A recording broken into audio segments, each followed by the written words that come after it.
Hello, everyone. This is Kathleen, and I'm here on Monday morning after my festival, and I just want to thank all of you for the good wishes and the good luck sent my way because I had an exceptional weekend.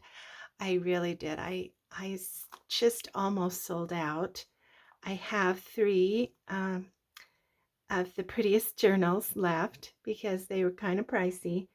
Um, so I will put those up on Etsy and hope that they will sell there. But I just sold everything else, and I sold most of the cereal box journals. I think I have two of those left, and I'll put those on Etsy as well. But I sold the kits that I was making for Etsy. I've been working on stuff for my shop, which I took and sold out of all of that stuff. So I have to start over on that. But that's a great feeling, and it was really pleasant to talk to people who are interested in what I am doing. And I got a lot of really great feedback from people, and it was just a lot of fun. Even met a couple, at least one person that follows me here. So that was kind of fun to meet her. Hello, Raven. Anyway, so I wanted to give you all an update about how well I did and how much I appreciate your good support. So that's now behind me, and hopefully I will get back to normal and just be doing my normal things.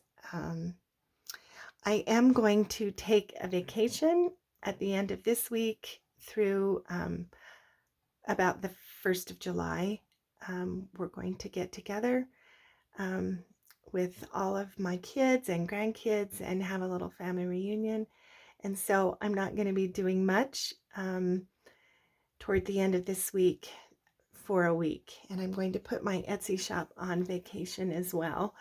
But when I get back, hopefully I'll have a bunch of things to post. I do have 2 videos of journals that I filmed that I'm going to post anyway.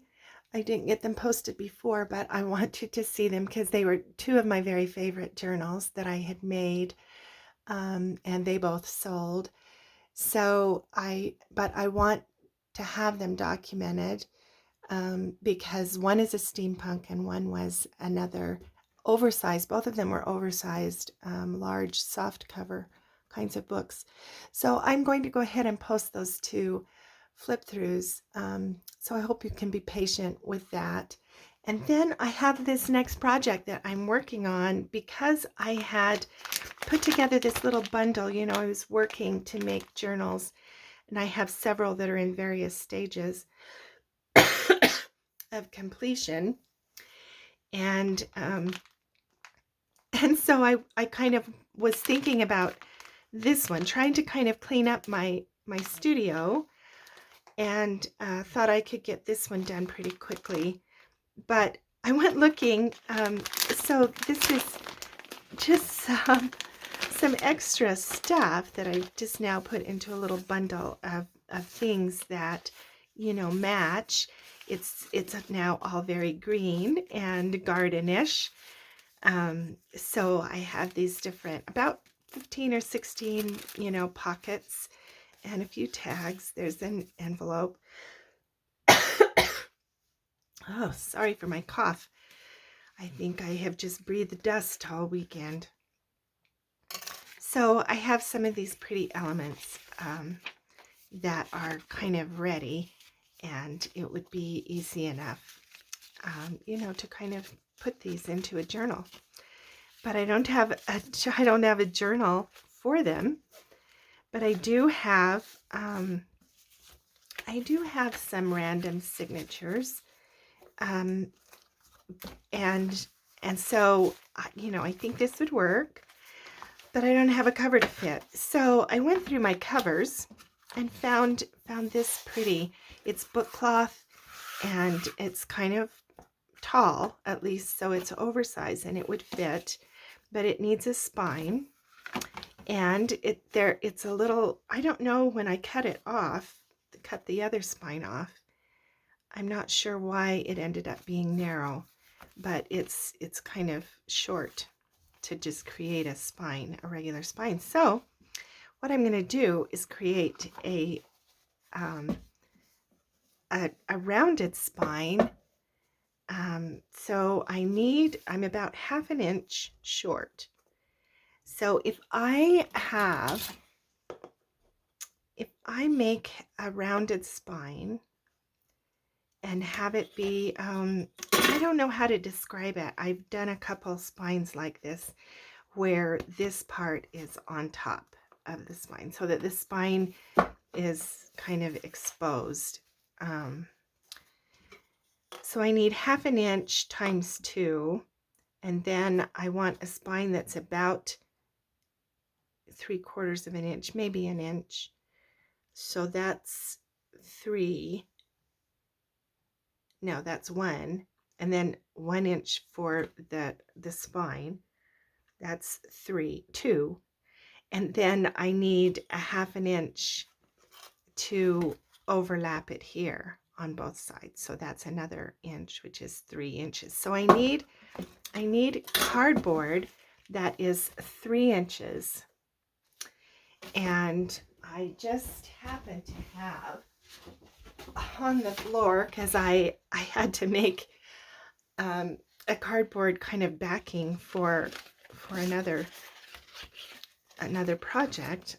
So I have some cardboard here, and yes, that would work. It's got a nice straight edge here, and this is like an old gift box. So I am going to measure in 3 inches and mark that. And then if you'll be patient while I come over here to my guillotine cutter, I'm going to cut this at 3 inches. Just going to cut that little flap off.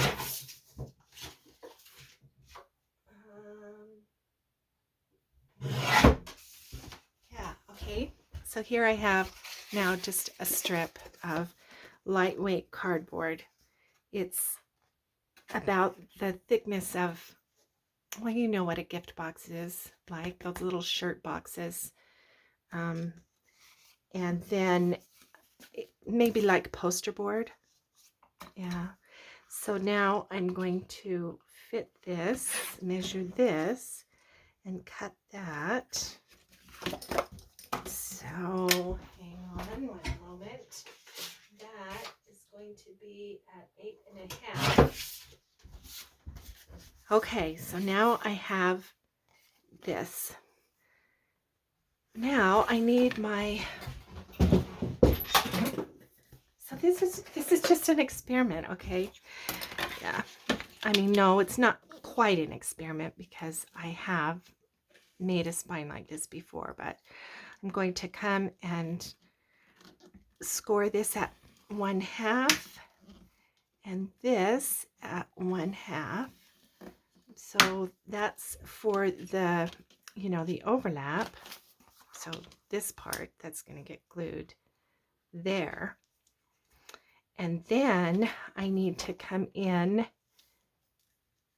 1/2 more because that's what I'm lacking here. So I'm going to come in again another 1/2 inch and score, and another 1/2 inch and score. So here's my actual spine, and now I'm going to do a rounded spine, so I'm going to score all along there. But now this is what I want exposed. So now I'm going to turn it over and do, well, no, wait, I'm not. I'm going to continue to score on this side. And I'm going to score, let's see, 2, 3. Well, I'll just do it like this.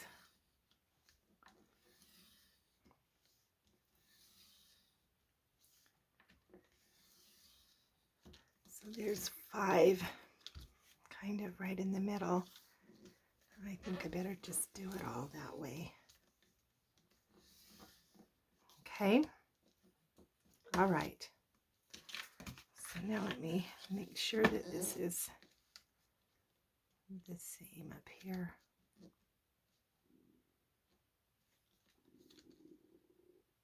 My tummy is rumbling. All right.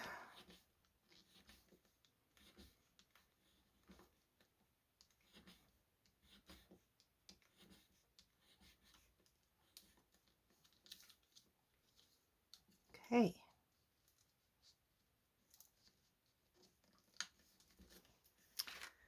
All right, so there we go. There's our new spine.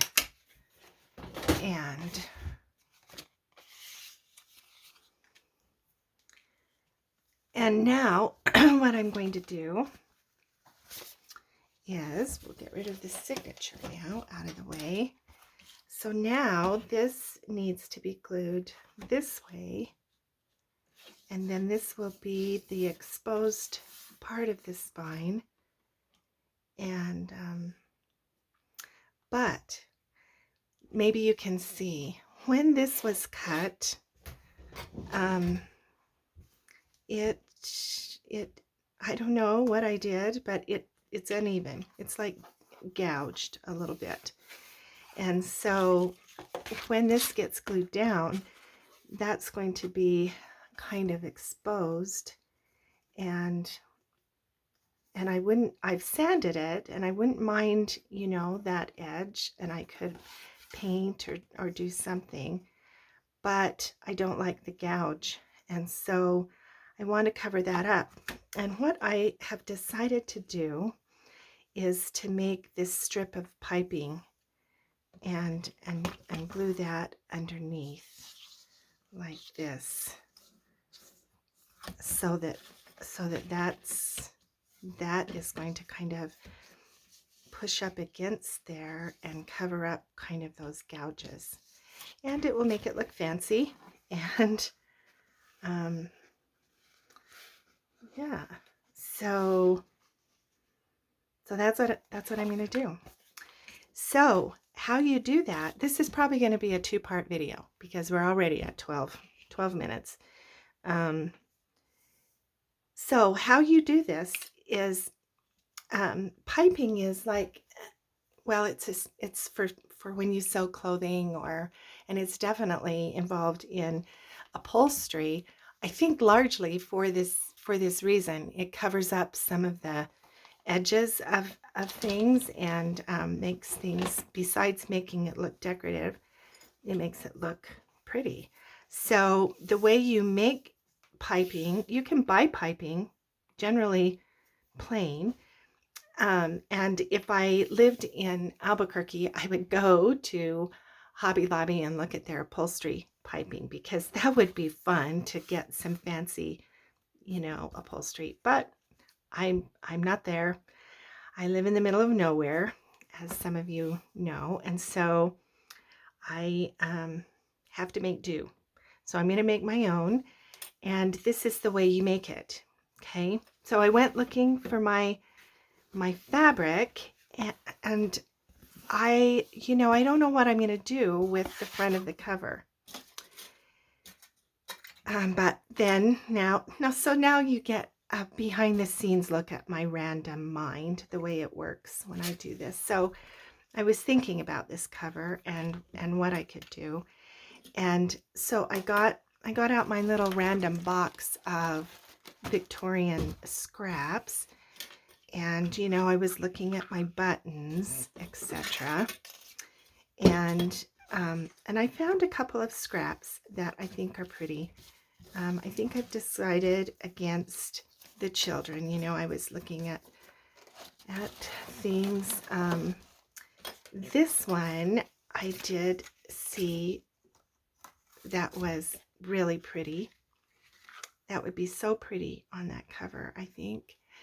but it looks more like Christmas to me, and I'm just not ready to do Christmas stuff, and it doesn't match the elements. So I found these two pretty pieces. There's this antique, and these are both Victorian scraps, so they're real. This one is pretty. It's a Happy New Year. So I mean, I don't have to cover that up, but I could cover that up with this piece. And then the button on it with maybe dangles, and that might make a pretty cover. Or I might use this one. These are some little bluebirds and roses, and it's going to be somewhat floral with on the inside the elements, and so I will probably use one of these two choices. So you can let me know in the comments which you like, the bird floral or the larger pink and yellow roses floral. So yeah, you can let me know which one you think I should use, and then we'll do that a little later in the next video. So back to the piping. So how do you make it? And you know, those of us with sewing machines, I just cut a strip, and it needs to be twice as long as this measurement. So my strip needed to be about 18 inches because this is 8.5 inches or so. You need to be able to make soft gathers. So it needs to be at least half, twice as many gathers, twice as long, because that'll make a nice gather. So I cut a strip about 1 inch wide, and then I took it to the sewing machine, and I sewed at 1/4 of an inch down. Now, if you don't have a sewing machine, you can do the same thing by hand. So you can just fold it over, and then at 1/4 of an inch, which is just halfway between here, you can just do like a running stitch, okay? And you just go back and forth and back and forth, and you can search on YouTube, you know, better how to do a running stitch. You could do a back stitch however you want, but since this is going to be gathered, you wouldn't have to do a back stitch because it's just going to get gathered up anyway. But you just want to make a space, a tube, because once you make a tube, and then, you know, obviously you pull that through, and I'm using thick thread because I wanted you to be able to see it. You can't see it very well, but you know what I mean. So you're just making a tube on the one side, okay? Yeah. And so now you have the tube, and now you're just going to put something in the middle of it to, you know, put some, to make it dimensional, and so that it doesn't just flatten. And what I'm using is, if you have a piping, uses cotton twine or string in it, but I didn't have anything thick enough, so I'm just using 2 pieces of yarn together.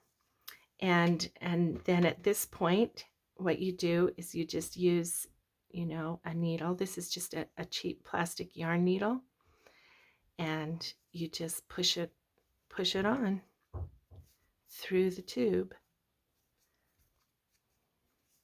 just like this, and then you gather it up down at the bottom, you know, until you have the gathers need to be somewhat even, right?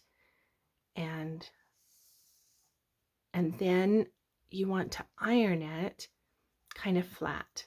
So flatten this side, these gathers. And now what we're going to do is glue that on to here up against this edge like that. Okay, so I'm going to put a little bit of glue just down here and then glue it on there to create that edge. All right, so I'm going to use Fabri-Tac and put some glue along this edge.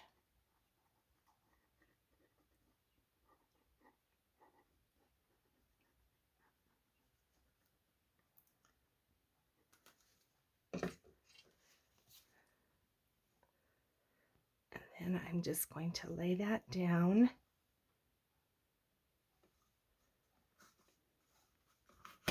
And glue that to the edge of that cut edge. And I probably should have, distressed that before I glued. That just occurs to me now. Okay. Once it dries, maybe I can distress it still.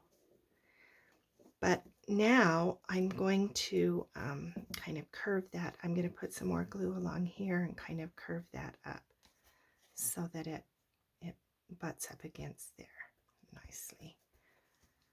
So let that grab for half a minute. Put this glue back and get my distress.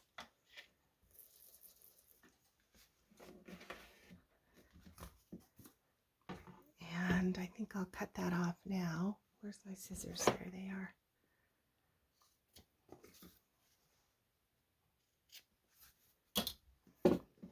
Okay, now let me see if I can get a little distress on that edge before I glue it.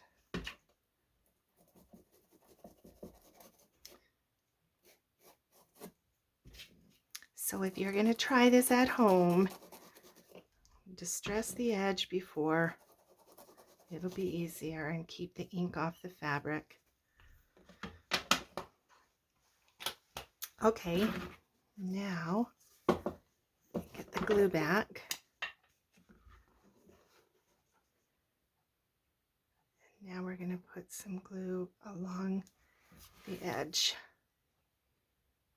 of the cut.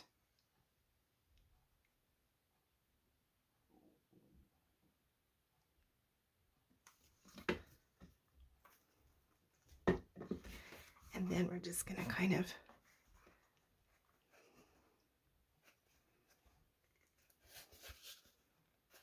bring that up so that it gets, glued nicely along that edge. So let me just hold this, la la la la la, until it grabs.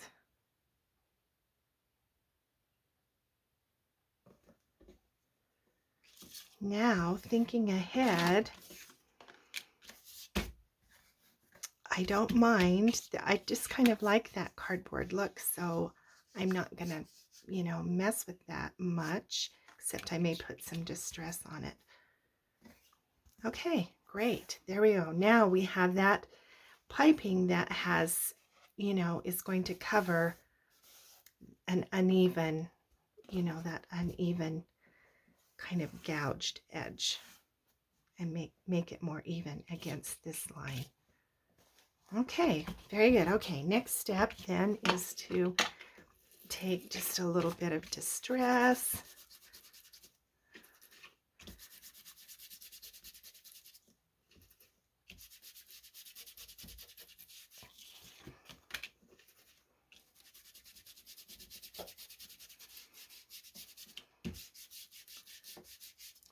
Okay.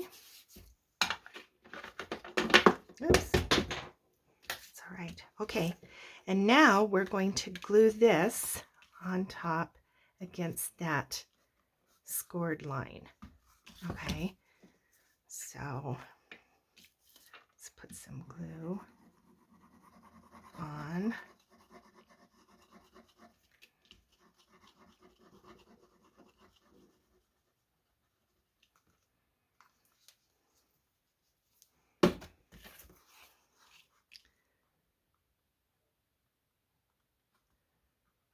And now we're going to line that up.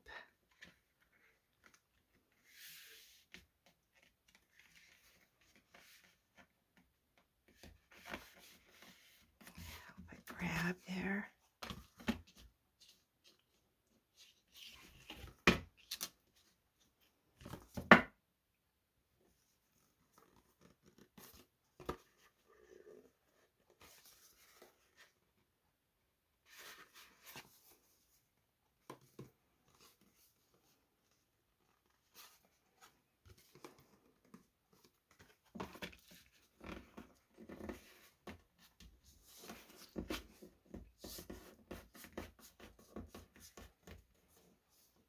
Make sure that it's, even here on the bottom and the top.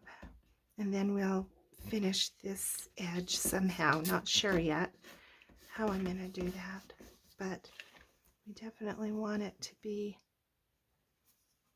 straight. Okay. Now I'm going to just give that a little bit of a crease.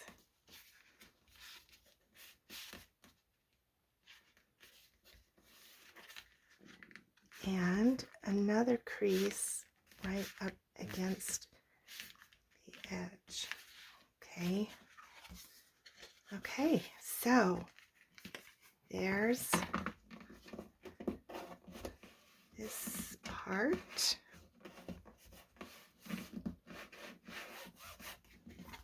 Okay, now this is where, okay, so now where's the signatures again? So now I'll show you.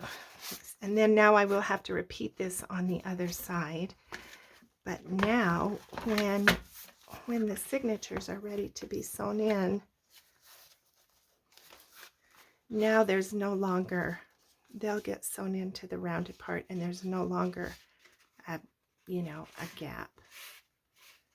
So that's the way the spine will look now. Yeah, I think that's kind of cute. Okay, stay tuned for part 2, and we'll see how it actually looks when I get it finished. Don't forget to let me know which one you prefer, the 2 roses or the little bluebirds, and then watch tomorrow for those 2. I'll just post both of them tomorrow, those 2 other flip through videos, and then hopefully I'll be back on Wednesday with the part 2 of this cover. Thanks so much for being with me, and again, big hugs for all of your great support for the weekend. It was fabulous, and I'm just really happy at how well I did. Thanks so much. Bye-bye.